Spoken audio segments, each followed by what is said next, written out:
وبري بولان وإلى هذا الشيء معمل قوال هذا الشيء شعب قوال هذا الشيء وها أي دليل يسوي شيكتي وحي قبابها نوي شيكتي وحي تسالها نوي بيس انت waxay ka tarjumayaan dareenka dadka wixii xukuumadda ku aadan qaali waan ka nahay inaan qaadano dhaliili waa jirta laakiin waxtar badanna waa jirta waad ogtihiin dhulkeenna dhaqaalihiisu ma badna dhibaato badan oo qaxa iyona waa jireen mid inagu aynu qax ku nimin dadti badan oo reer magaalka ahayd iyo dad ina ku soo qaxay intaba wax walbana waxay ka bilaabmaan in wixii aad haysatid isku fillaysiisid ammaanka aad sugtid midnimada dadka aad ka shaqaysid markaa horumar la gaaro halku dhageenu sanadka waxa weeye ammaan midnimo iyo horumar labada haddaan la helin horumar ma jiraayo halku dhagaasaan nagusanay waxaa jira amnigeenna guud ahaan wax weyn laga qabtay ciidamada la abaabulay tababaro loo sameeyey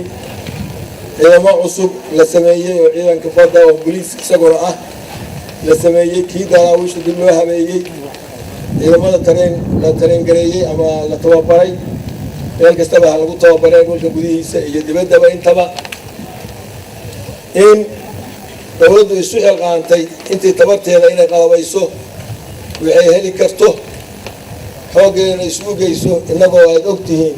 inaan annaga meelna hubina ka soo gelin laynana kula taakulayna dowladna inayna siin aad og tihiin sida koonfur oo kale ciidamada intaa loo tababaro markaa loo soo hubayo keliya iyo iyadoo ciidamo ayan shisheeye innaga dhulkeena ayan amnigiisa idinla sugin iyadoo aad og tihiin in dagaalla ka dhaceen argagixisadu ku soo duushay burcadbadeedu ay meelo badan ku fiday dalka dhaqaalihiisa iyo sharaftiisa ay curyaamisay dadaal weyn oo laga galay maanta ciidamada puntland ay ku sugan yihiin jahooyin badan oo dalka ka mid ah howla culusna ay ka hayaan magaalooyin waaweyn oo hadda gaalkacyo ka mid tahay garowe ka mid tahay boosto ka mid tahay buuraleyda ay ka mid tahay cadow ku hor joogaan halkaa ku milmay oo jooga kuwa kalena ku gurmayaan inay joogaan baargaal iyo xaafuun iyo ayn iyo isku shuban ciidamada marinka booliiska oo halkaas u ahayd marin biyood ay maraan dadka burcadbadeed ah oo puntland keligood wada jooginay meelo kale oo koonfurta ka mid ah oo gobollada dhexe ka yimaada ay marin u ahayd taakulaynta ay ka heli jireen inay hadda marin wixii aan qaban karno aan qabannay wixii ilaahay aan ka rajaynayno inuu nagu gacan siiyona aan rajaynayno inaan dhammaystirno haddii aan la idmo xagga amniga amniga guud haddii dowlad wax ka qabato dee way iska jiraan shido maxaa yeelay waad ogtihiin koonfur waxaa ka jira lug bayna ku leeyihiin dad argagixisaa waa layna kusoo tababaraa dilaabaa lasoo tababaraa dadkeeni baa la laayey geedadeeni baa la laayey ilaa intii dowladdaanu dhalatay ka hor xataa gaalkacyo ogtii dadkii lagu layn jiray intii anagu aan joognayna gaalkacyo iyo boosaaso iyo garowaba waa lagu laayey dadkaasu dad innaga xaggeena ka dhashay ma aha ha ku jireen dad innaga oo dad shisheeya kusoo talagalay ajnabi ah iyo soomaali diinta ilaahay ku caasiyowday oo ku gabanaysa been diineed sida halkaan ninka gabayga tirinayay oo la oranayay qur-aan uu sheegayay halkaan tusaalahayna ku tusaayay waxyaalaha la yaab kale oo aan laga xishoonayn ee in la sheego u baahan waxa weeye dadka la laynayo meelaha qaarkood baa laga ilayaa dhulka kale intiisa kale lagama lahayo su-aashaas waa la isweydiin karaa maxaa yaa wada yaa dadka laynaya berimgeedada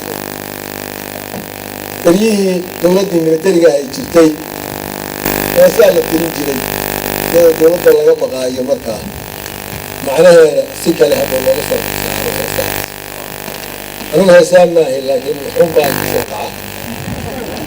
waxaan maqli jiray daqanow jaceylow dumarkaba malaysida dareyweyne iyo gaalkacyo iyo baydhabo iyo xamar iyo boosaas iyo garow iyo laascaano ومنها كلمة في سؤال جواب باهن سوا إذكستو ضمير لي waxaan leeyahay dilalka qorshaysan Birmingham la leeynayo Soomaalida waa argagixiso siyaasadaysan oo la jeeda shisheeye dad baa laga dirirayaa Birmingham iyo Magool meela kalena laga fulin maayo hal la isweydiiyo anigu inta ku dari karin miyaa waxaa jira amaan xumadu dadka laftigiisu qayb waa ka noqon karaa hadduusan xukuumadda la shaqeyn hadduusan soo sheegin waxaan aad u ammaanayaa waayahan dambe inuu soo kordhayo wacyiga dadweynaha oo ay la shaqaynayaan dowladda weliba waa loo kala fiican yahay garowga gaar ahaan ku wanaagsan gaalkacyana waa laga helay oo mararka qaarkood geesinimo xataa ay kula diriraan bay sameeyaan meelaha kale boosto ay ku tahay gacan badan lagama geyso waxaan ku dhiirinayaa dadkeena oo dhan shacabkeena ammaankiina sugidiisu wuxuu ku xiran yahay ka qaybgalka amniga inaad hay'adaha amniga la shaqaysaan oo aad la shaqaysaan waad ogtihiin qabaa'il badan baa isdilli jiray oo ugu nimi annaga markaan xafiiska nimi ilaa 3 sano iyo 7 bilood aan xafiiska joognay waxaan ku mashquulsanayn intii badnayd kala celinta beelaha ciidamo badan halkaa geed kharash badan ku bixi odayaal abaabil culimo abaabil xukuumaddu toos iyo sida dambe uga qayb qaadato alxamdulilah hadda meel qabiil isku laynaya ma jirto arrintaas way soo afjaray